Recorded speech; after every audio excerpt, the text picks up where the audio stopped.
president. We'll come back to the news and my guest, Mary Catherine Ham, but now the President of the United States. Set to go? Well, it's a great honor to have the Prime Minister and the Crown Prince of Bahrain. That's a fancy two titles, I want to tell you. I don't know if I'd rather be the Prime Minister or the Crown Prince. I think I'd take the Crown Prince. And very importantly, your son, your beautiful son, who has a great reputation, you know that. Thank you, Mr. President. Great reputation as a smart, hardworking guy, so it's good to say hello to you. Congratulations. We've had a tremendous relationship, I have personally, with Bahrain over the years, and has been a fantastic ally. And anything they needed, we helped them, and anything we needed, they helped us.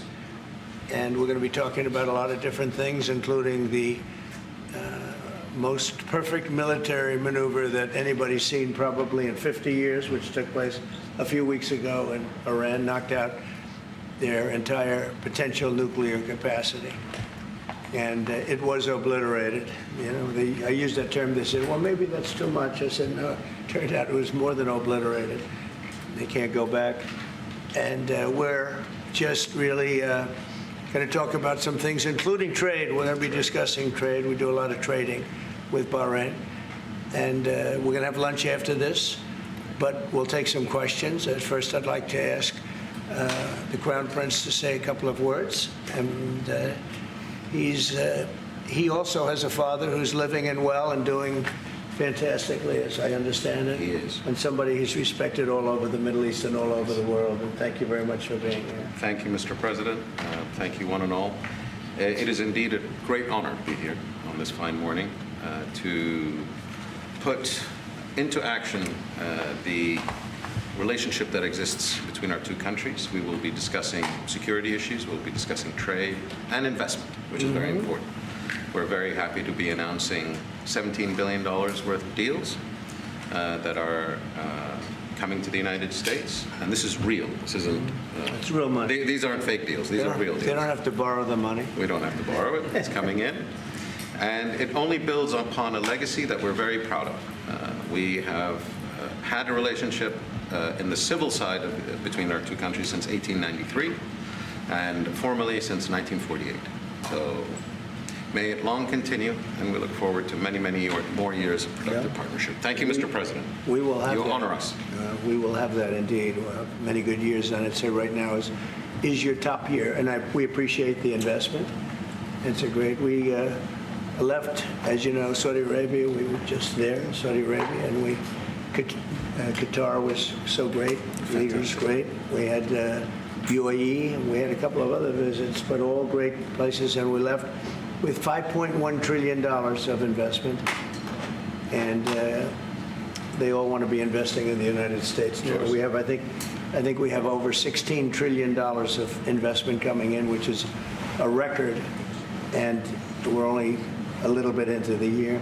And let's say the first 2 months, I sort of took it easy because we had to fix up the Oval Office. I had to devote my time to fixing it up, but now we had to fix up our country. So we have, I think everyone is saying we have the hottest country now anywhere in the world. We were dead a year ago. We are a dead country.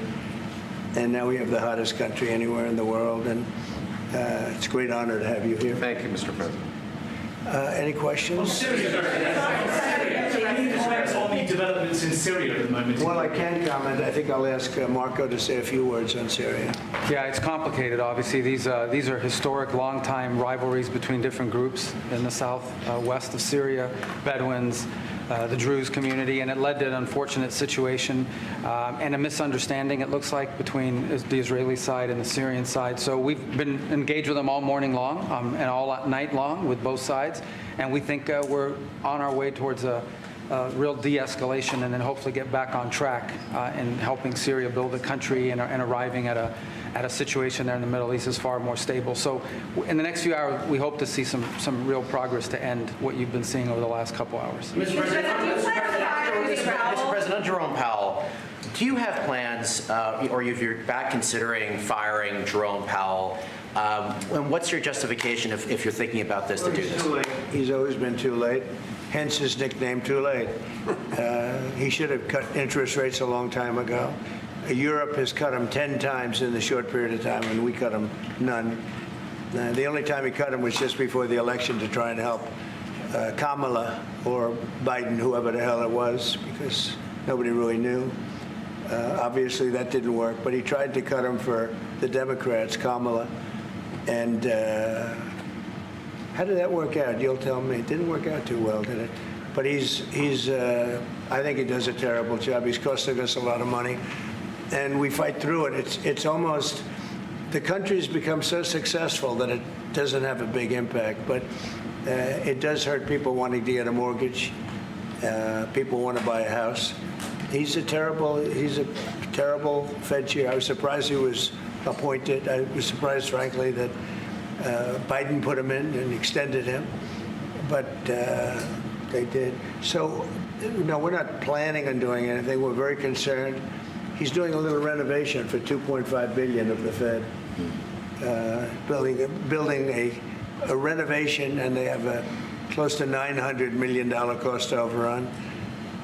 And it's a shame, but the biggest cost overrun is the cost overrun for interest rates, because we should be paying 3 points lower, and we would save $1 trillion a year in interest if that were the case. And all it is the stroke of a pen.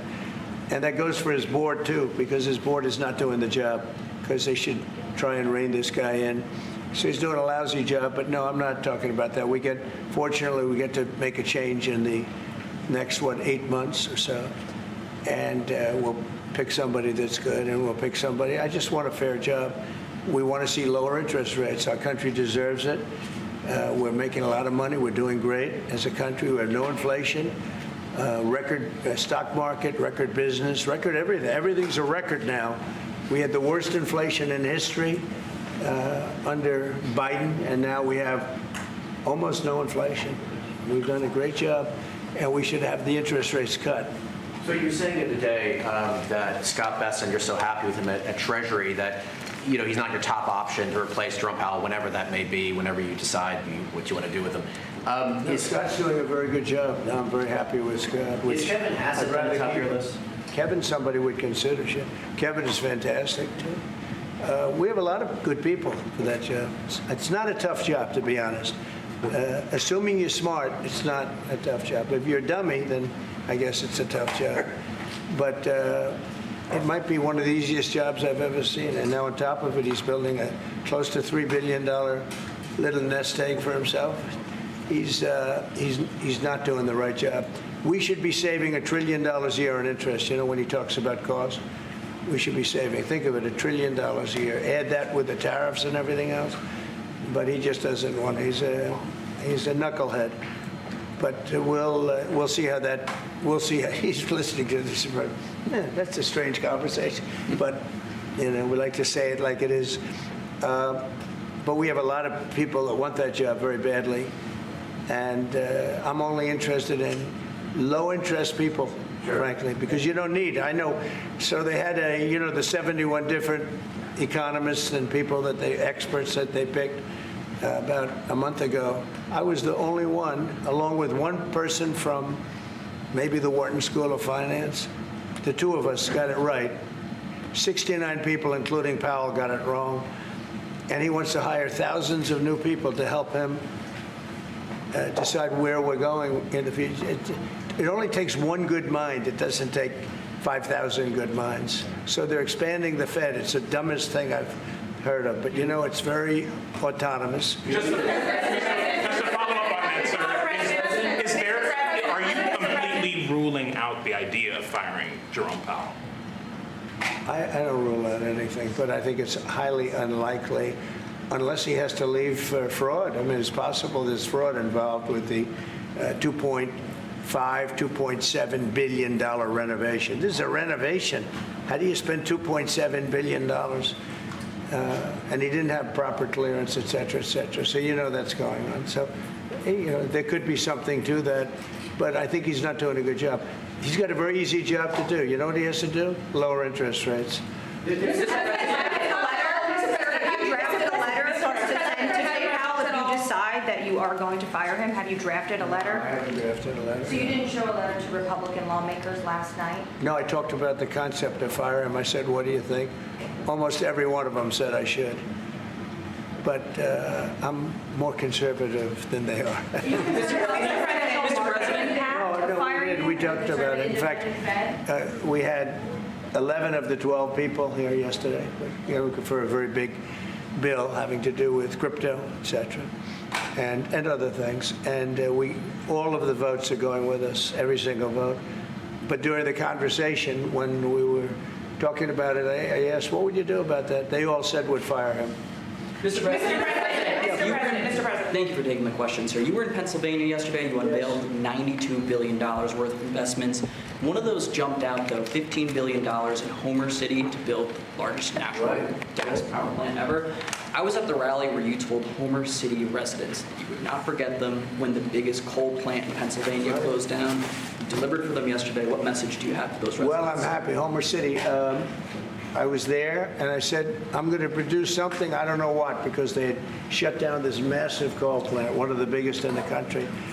And it was just purchased by the gentleman that you met yesterday, a very substantial man. I don't know if he's maybe not as substantial as you, I'm not sure. But he's pretty substantial. You know who I'm talking about.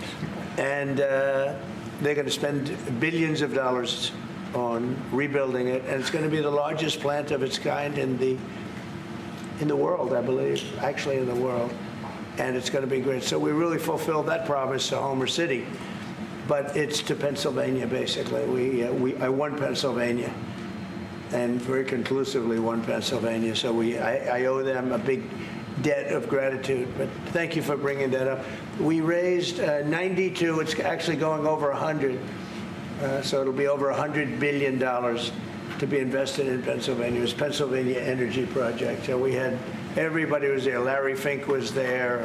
I mean, everybody was there and done a great job. The senator did a great job. And we were very proud. That was a great meeting yesterday. Thank you very much. Mr. President.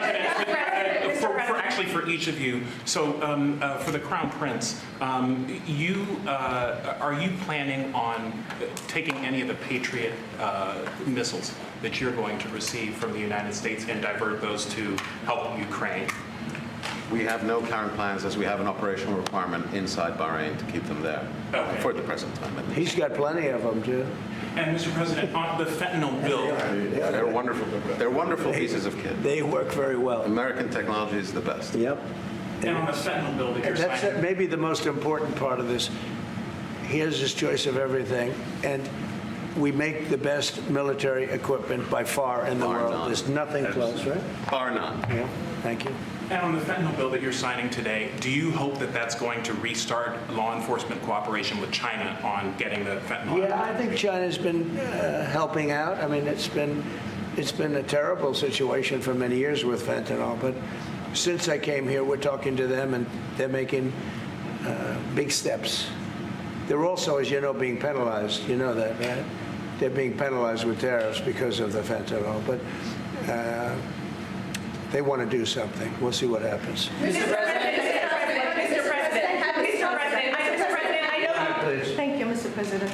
An American from Tampa was beaten to death. He was killed by Israeli settlers in the West Bank. His family has been calling on you to help prosecute his killers. Are you going to do that? An American from Tampa? Yeah, your first sentence is really, go ahead. An American citizen from Tampa, Florida, has been killed in the West Bank. His family has been asking on you to prosecute him. Are you going to help finding his killers? Yeah, well, so first of all, have you seen yesterday, Ambassador Huckabee has asked the Israelis to conduct an investigation. We want to get all the information about who was involved. We protect all American citizens anywhere in the world, especially if they're unjustly murdered or killed. So we're gathering more information, but I hope you saw yesterday Ambassador Huckabee in Israel asked the Israeli authorities to produce an investigation and concrete information about who was responsible for his murder. They're reporting that tomorrow. We have a meeting on it. They're going to be reporting that to me. Can I ask a clarification, Yeah. please? Do you think that the Gulf area now is more secure, and do you believe that a negotiation with Iran is necessary at this stage? Well, I definitely believe that the volatility of the situation has been reduced. And we didn't know where it was going to go on the Sunday. We were very glad when we found out on the Monday. Let me put it that way. And should the Iranians want to negotiate, I believe the ball's in their court. That is the true reality of where we stand today. They are the ones that stand to benefit from a negotiation. And they do. They want to negotiate. They want to negotiate badly. We're in no rush because, we said we could have made a deal. They should have made a deal. And then we bombed the hell out of their various places. We're in no rush, but if they want to negotiate, we're here. Yeah. Mr. President, I know you want to move past all this intrigue over the Epstein files, but I do want to ask you to clarify something you said this morning. You said this was all a hoax. Has your Attorney General told you this was a hoax? What evidence have you seen of that? No, it's not the Attorney General. No, I know it's a hoax. It's started by Democrats. It's been run by the Democrats for 4 years. You had Christopher Wray and these characters and Comey before him. And it's a bad group. It started, actually, look at the Steele dossier. That turned out to be a total hoax. The 51 agents, the intelligence, so-called intelligence agents, it was a hoax. It's all been a big hoax. It's perpetrated by the Democrats. And some stupid Republicans and foolish Republicans fall into the net. And so they try and do the Democrats' work. The Democrats are good for nothing other than these hoaxes. They're bad for policy. They're bad for picking candidates that can get elected. Like in New York, we have a communist running. He may get elected too, actually, but he'll destroy the city. No, it's I call it the Epstein hoax. It takes a lot of time and effort. Instead of talking about the great achievements, we've had a great gentleman. Yesterday, as you know, went on CNBC and he made the statement that Trump may go down as the greatest president of all in the United States. And instead of talking about the things we've achieved, we've had tremendous achievement. They're wasting their time with a guy who obviously had some very serious problems, who died 3-4 years ago. I'd rather talk about the success we have with the economy, the best we've ever had, and all of the things we've done, including the Middle East. I mean, you see it. Instead, they want to talk about the Epstein hoax. And the sad part is it's people that are really doing the Democrats' work. They're stupid people. Yeah, go ahead. Reports coming into this meeting that you planned on firing Fed Chair Jay Powell. Markets reacted. Is that right? Those are reports, but they're not true. So what would be useful to know, are you committed to picking someone from the outside? Are you going to interview individuals that are so on the many board people right that now? want that job. I have people that I've known a long time. They're calling me, begging for the job. You know what you need there? A smart person with common sense, but you need a very smart person for that job. I think it's one of the easiest jobs in government. You show up once a month and you make a statement about where the economy's going, and we're going to raise or lower interest rates. It's probably the easiest job I've ever seen. That's why I'm trying to figure, why does he want to expand and add more people? He's going to add more economists to tell him what to do. But the economists, I was right. All the economists were wrong. They admitted it. They admitted it this morning. Quiet. Go ahead. Mr. President, on Jerome Powell, you mentioned fraud in an earlier answer. Are you saying you want to investigate the Fed chair for fraud related to this renovation? Well, I think he's already under investigation.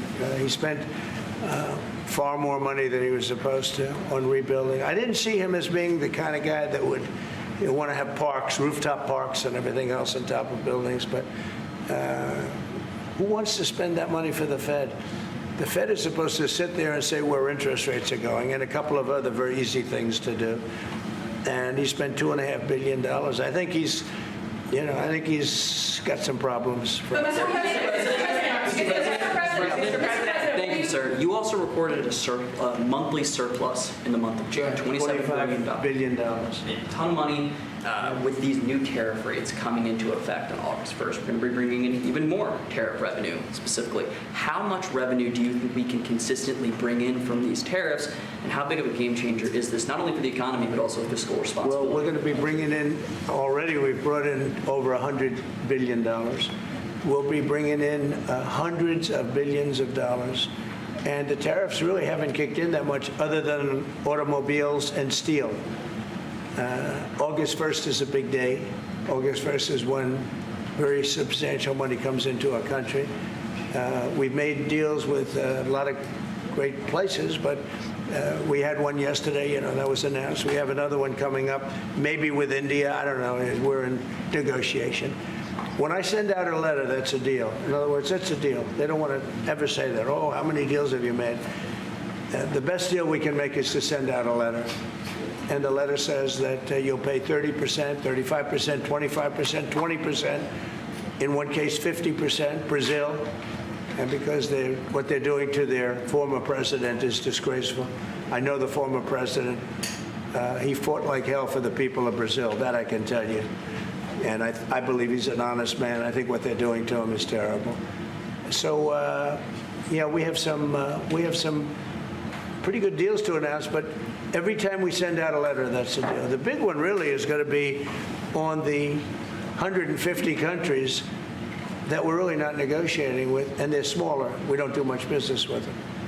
Because you have a lot of countries, you have over 200 countries, and a lot of people don't know this, but we'll have well over 150 countries that we're just going to send a notice of payment out, and the notice of payment is going to say what the tariff, and it's all going to be the same for everyone, for that group. They don't, they're not big countries, and they don't do that much business. It's not like the ones that we've agreed with, like China, like Japan, where we're negotiating with them, but I think probably we'll live by the letter with Japan. We're very close to a deal with India where they open it up. Indonesia yesterday was, it wasn't an open country, now it is. And they have tremendous copper, quality copper, and probably the most copper. And we made a deal with Indonesia. We pay no tariff, zero, and we have total access to trade. That's a phenomenal deal for our companies. And we've agreed with them, as you know, on 19%. They pay 19%. And it's a good deal for them, and it's a good deal for us in that case. But we have a number of them coming up. But overall, we're doing well, and we're taking in a lot of money, a lot of money. We have the number one, we have the most oil of any country in the world, even more than them, which is hard to believe. But we have a little larger piece of land, right? Do, sir. But so. we're number one in the world in oil, and we're drilling, and today it hit $64 a barrel, which is great. And that'll help stop wars, actually. If you want to know the truth, it's going to help stop wars. And we hope to get it down a little bit more. But we have oil down to $2, $2.25, $2.50 in numerous states. We hit one at $1.98 a gallon. And that's a great thing. That's one of the reasons that inflation's in check. When you can do that, you stop the inflation. What Biden did is he ended our policies, went to his policies. He doesn't have a policy. Some lunatic around the desk had a policy. Whoever operated the auto pen had a policy, which is, by the way, I think the biggest scandal. That's the scandal they should be talking about, not Jeffrey Epstein. The scandal you should be talking about is the auto pen, because I think it's the biggest scandal, one of them in American history. So the economy is doing really well, and people are seeing it. Yeah. Will you ask Attorney General Pam Bondi to release more documents to finally put this controversy to bed? Yeah, whatever's credible, she can release. If a document is credible, if a document's there that is credible, she can release. I think it's good. But it's just a subject. He's dead. He's gone, and all it is the Republicans. Certain Republicans got duped by the Democrats, and they're following a Democrat playbook, and no different than Russia, and all the other hoaxes. They're started by the Democrats, and some Republicans, in this case, I was surprised, but they got duped. But have you talked about it with her the last few days? President, first of all, your high-ranking officials, whether it's been your FBI director or Pam Bondi, they have made some inconsistent statements in the past. You've had. Well, I don't know. I can't speak about him, but I can say that Pam Bondi, I really think that she's done very good. She says, I gave you all the credible information. And if she finds any more credible information, she'll give that too. What more can she do than that? I mean, honestly, what more can she do? And we do have bigger problems. We have problems with millions of illegal people that came in here, and they're killers and murderers. We have 11,888 murderers that were allowed into our country by Biden, sleepy Joe Biden, stupid Joe Biden. He allowed them into our country. And you know what? We got to do something about it. She's got a lot of things she's working on. And, you know, it's very sad that somebody can be waylaid, that just get waylaid. But I think she's doing a great job, personally. This morning, you mentioned past supporters when you were talking about the Epstein issue. Does that mean that you're effectively disowning any supporters who are now calling? I lost a lot of faith in certain people, yeah, I lost. Because they got duped by the Democrats. The Democrats are good for nothing. They've done a terrible job. They almost destroyed our country. If I didn't get elected, all these numbers you're hearing about, they found $25 billion and another 25 is coming in and hundreds of billions of dollars is pouring into our country. And we just got the biggest tax cut in history. We just got the biggest regulation cuts in history.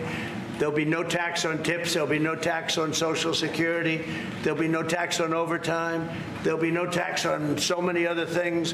You're allowed to deduct your interest from a car payment. That's never happened before. You borrow interest. You borrow money to buy a car if the car is made in America. And by the way, factories are being built all over America. Car factories, AI factories. But you get a deduction on your interest. Nobody ever thought of that before. It never happened before. And, you know, these are the things that they should be talking about. The Big Beautiful Bill is one of the greatest pieces of legislation ever in this country. And the Democrats have nothing to combat it. So they say, oh, it's death. Death. Oh, that's good. And then they give it to the fake news, which is you and a few others. And the fake news talks about the bill is death. The bill is actually life. The bill is life, and it saves our country. This bill is incredible. Look at the results already. So we have $16 trillion being invested in our country. And this great gentleman and his family just came in with another billions of dollars. And if he didn't like the country, if he didn't like where we were going, he's very smart. He'd come, maybe he wouldn't even come. I think maybe he wouldn't even come. You'd save your time. But, because, you know, it's one of those things. But if he didn't like where this country was, he wouldn't be investing billions of dollars in this country. But think of it, $16 trillion, more than has ever been even contemplated before. And we haven't even started yet. So that's what I want to talk about. I want to talk about the success. And the Democrats have nothing to show for what they do. They almost destroyed. They allowed 25 million people to come into our country, gang members, jailbirds, from all over the world, not South America, from all over the world. They allowed them to come into our country from mental institutions, insane asylums, just walk right through. They couldn't come into your country. They couldn't come into any country in the world except our country. And they came in from the worst places, gang members, drug dealers. They all came in. Turn it off, please. They all came in, and I'm doing something about it. We have it under check right now.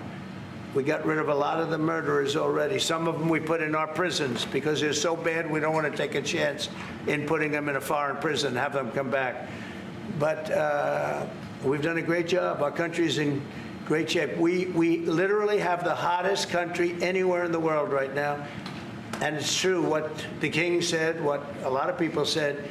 We were a dead country. 1 year ago, we were a dead country. We were laughed at all over the world. We had Afghanistan with that horrible embarrassment, most embarrassing moment in the history of our country. Look what happened with Russia and Ukraine. That should have never happened. Look what happened with Israel. That would have never happened. Hamas had no money. Iran had no money. There was no money to do an attack like that. All these things that happened that wouldn't have happened if you had good leadership. And that's what you should be talking about. Thank you very much, everybody. I'm Steve Doocy. I'm Brian Kilmeade. And I'm Ainsley Earhart. And click here to subscribe to the Fox News YouTube page to catch our hottest interviews and most compelling analysis.